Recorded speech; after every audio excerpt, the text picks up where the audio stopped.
Welcome to my YouTube channel. आपका बहुत बहुत स्वागत है मेरे यूट्यूब चैनल में।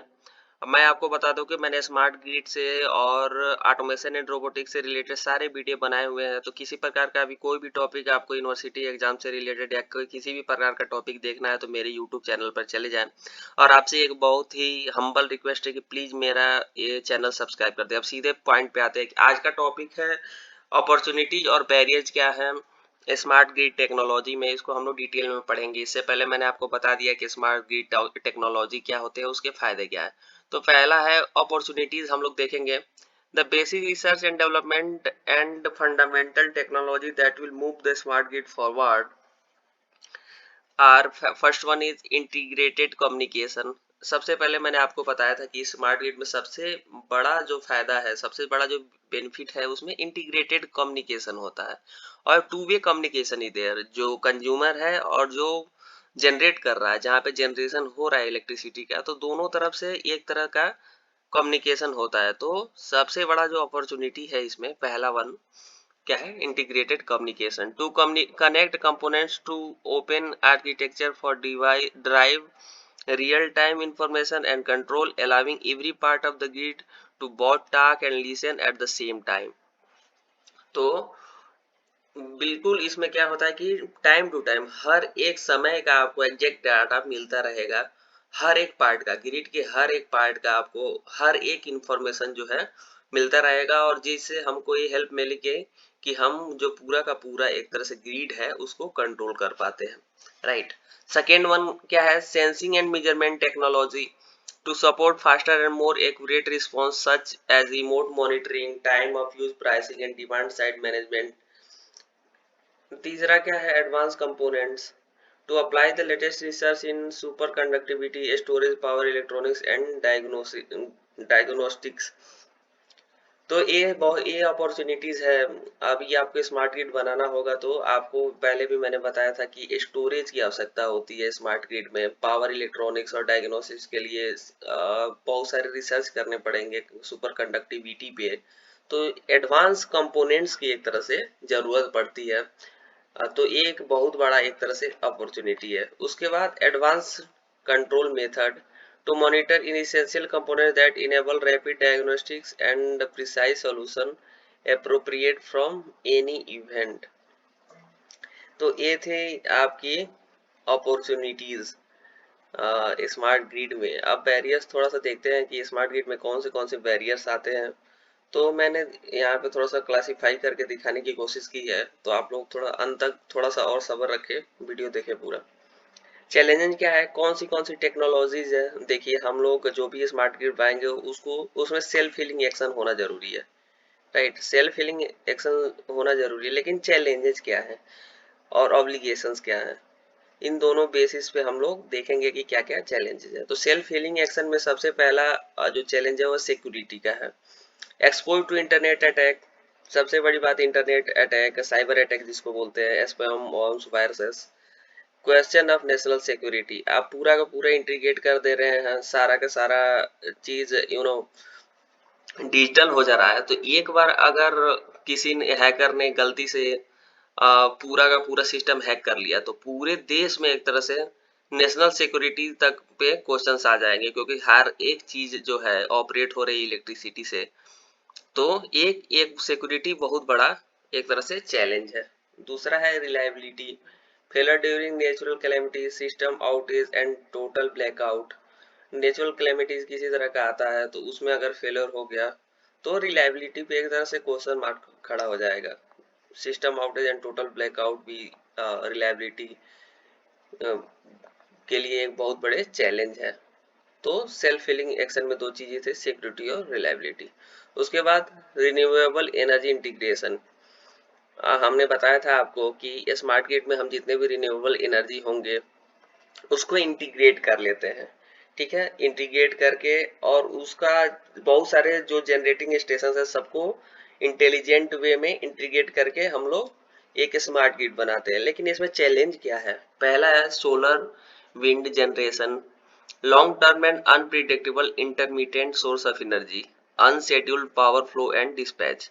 अब विंड और सोलर दोनों का ही देख लीजिए। सोलर में आप एक तरह से प्रिडिक्ट नहीं कर सकते कि किस टाइम पे कितना एनर्जी आपको मिलेगा। तो ये अनप्रिडिक्टेबल है पूरा का पूरा, और ना कोई इसका शेड्यूल है।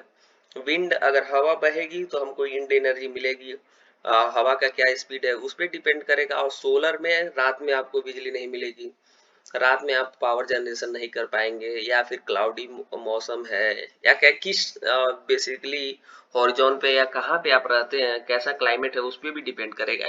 ये सारे फैक्टर्स हम अपने हाथ में नहीं है, तो ये एक चैलेंज है। दूसरा, power flow optimization, transmission line conversions and huge investments. हम लोग बोल तो दिए कि सारे के सारे जो भी रिन्यूएबल एनर्जी होंगे उसको हम लोग इंटीग्रेट कर लेंगे, लेकिन इसमें एक चैलेंज सबसे बड़ा यही है कि हमारा पावर फ्लो को कैसे ऑप्टिमाइज करेंगे। जितना भी ट्रांसमिशन लाइन है, अब अपने देश में देख लो, इंडिया में इतना बड़ा ह्यूज ट्रांसमिशन लाइन है, तो सारे के सारे ट्रांसमिशन लाइन को डिजिटल बनाना है, तो काफी इन्वेस्टमेंट की आवश्यकता होती है उसमें। तो ये बहुत बड़ा चैलेंज है। दूसरा, power system stability, decoupling cause system stability issues cause reduce inertia due to high level of wind penetration. उसके बाद देखते हैं अगला वाला point, energy storage system. Energy storage system की जरूरत पड़ेगी हमको। मैंने पहले भी बताया था आपको, स्मार्ट ग्रिड में एक कंसेप्ट है एनर्जी स्टोरेज सिस्टम का। तो कैसे करते हैं एनर्जी स्टोरेज वो दूसरी वीडियो में देखें, लेकिन अभी चैलेंज क्या है। पहला चैलेंज है cost. Expensive energy storage system like ultra capacitors, SMES, CAES, etc. हम लोग डिफरेंट टाइप से एनर्जी को स्टोर करने की कोशिश करते हैं, लेकिन ये कॉस्ट इसमें एक बहुत बड़ा चैलेंज है, क्योंकि ये बहुत ही एक्सपेंसिव है। दूसरा है कम्प्लेक्सिलिटी। देखिए, बहुत ही कम्प्लेक्स एक तरह से डिजाइन या मॉड्यूल पे हमको काम करना पड़ता है, नेटवर्क पे काम करना पड़ता है हमको एनर्जी स्टोरेज सिस्टम बनाने के लिए। तो कॉम्प्लेक्सिटी क्या है, एक बहुत बड़ा चैलेंज है। Non flexibility, any design for all individual network not is adaptation. देखिए, नॉन फ्लेक्सिबिलिटी में क्या है कि जितना भी स्टोरेज सिस्टम हम लोग बनाएंगे सबका एक अलग ही यूनिक डिजाइन है, ठीक है, हर एक इंडिविजुअल नेटवर्क का। तो यहाँ पे एज एडेप्टेशन का एक बहुत बड़ा चैलेंज आ जाता है, जिससे कि नॉन फ्लेक्सिबिलिटी एक तरह से चैलेंज बन करके हमारी एनर्जी स्टोरेज सिस्टम में आती है। ठीक है, अगला वाला पॉइंट क्या है, कंज्यूमर मोटिवेशन, सिक्योरिटी, प्राइवेसी और कंज्यूमर अवेयरनेस। ये सारे चैलेंजेस है। सिक्योरिटी क्या है, malware, data interpreting, data corruption, illegal power handling and smuggling. ये सारे एक तरह से रीजंस हैं जो सिक्योरिटी पे बहुत बड़े इफेक्ट डालते हैं। तो कंज्यूमर मोटिवेशन में सबसे बड़ा चैलेंज क्या है, सिक्योरिटी का चैलेंज है। दूसरा, privacy, sharing of all data cause privacy invasion etc.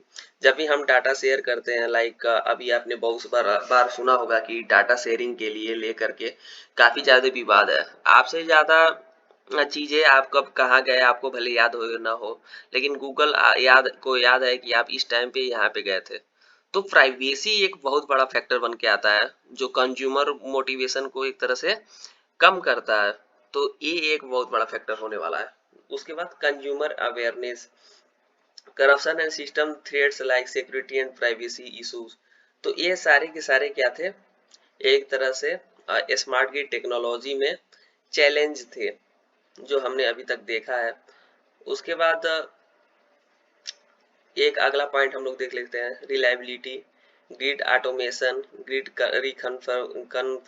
Configuration, power quality में आपका डिस्टरबेंस आइडेंटिफिकेशन, हार्मोनिक सेपरेशन। देखिए, ग्रिड ऑटोमेशन क्या है, need of strong data routing system with source with secure and private network for reliable protection, control and communication। आप grid automation करना तो चाहते हैं, लेकिन हमको एक स्ट्रॉन्ग डाटा रूटीन सिस्टम चाहिए होता है, ठीक है, जिसमें हमारा एक प्राइवेट सिक्योर नेटवर्क हो और उसमें रिलायबल प्रोटेक्शन हो, जिससे कि हमारा कंट्रोल और कम्युनिकेशन को हम लोग हैंडल कर सके। तो ग्रिड ऑटोमेशन एक बहुत बड़ा चैलेंज है रिलायबिलिटी के लिए। दूसरा है grid reconfiguration, generation demand equilibrium and power system stability with grid complexibility. Power quality में disturbance identification, grid disturbance due to local faults in grid load centres और सोर्सेस। तो जाहिर सी बात है कि इतना बड़ा इंटीग्रेटेड अगर सिस्टम होगा तो कहीं पे फॉल्ट होगा, लोकल फॉल्ट हो गया ग्रिड में, या लोड सेंटर पे हो गया, या तो सोर्स पे ही हो गया कोई फॉल्ट, तो उसको एक तरह से आइडेंटिफाई करना पड़ता है आपको। तो ये एक चैलेंज है, डिस्टरबेंस आइडेंटिफिकेशन। कोई डिस्टरबेंस हुआ है उसको आइडेंटिफाई करना एक तरह से चैलेंज होगा। और दूसरा है harmonic suppressions, system instability during sags dips और voltage variation such as over voltage, under voltage, voltage flickers etc. देखिए आपके जो ग्रिड्स है उसमें भी ये चैलेंजेस है कि हमारे यहाँ ओवर वोल्टेज हो गया, अंडर वोल्टेज हो गया, वोल्टेज फ्लिकर हो गया, तो ये वाले चैलेंजेस यहाँ पे भी रहेंगे। लेकिन हार्मोनिक सप्रेशंस एक बहुत बड़ा फैक्टर होने वाला है पावर क्वालिटी में, जिसको हमको ओवरकम करना पड़ेगा अगर आपको स्मार्ट ग्रिड बनाना है। तो ये पूरे के पूरे एक तरह से आपके चैलेंजेस थे और अपॉर्चुनिटीज थी स्मार्ट ग्रिड टेक्नोलॉजी में। धन्यवाद ये वीडियो देखने के लिए। और ज्यादा वीडियोस देखने के लिए मेरे चैनल को जरूर सब्सक्राइब करें। धन्यवाद।